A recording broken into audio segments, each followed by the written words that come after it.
we have almost an investment plan of about 5,000 crores to be spent in the state of Meghalaya in tourism in the next 4 years' time.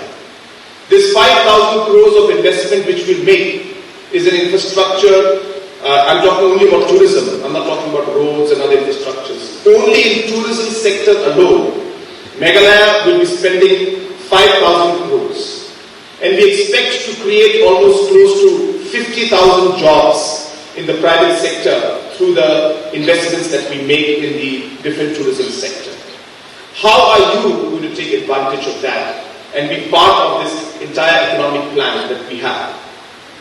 We'll be investing almost more than 1,500 crores just in the IT sector. I'm talking about just the basic investment. I'm not talking about the larger investments which we expect.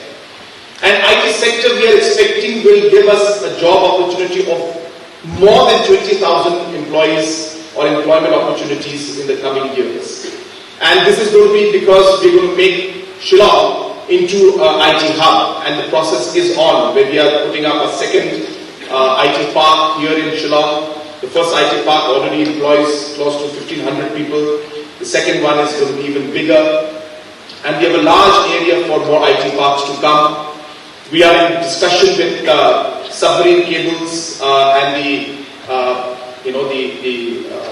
larger bandwidth providers to bring in the submarine cables all the way to Shillong. We are in the process of putting up a tier 3 data center in Shillong, which will be state of the art.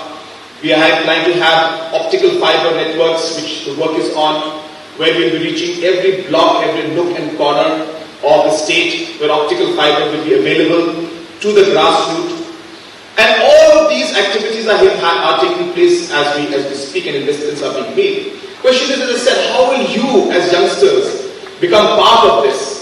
Tomorrow when I have optical fibers that are going to land up in every school, every college, every corner of the state, will education scenario change? Will children now go into the system where they're going to use smart devices to then get content at the fingertips?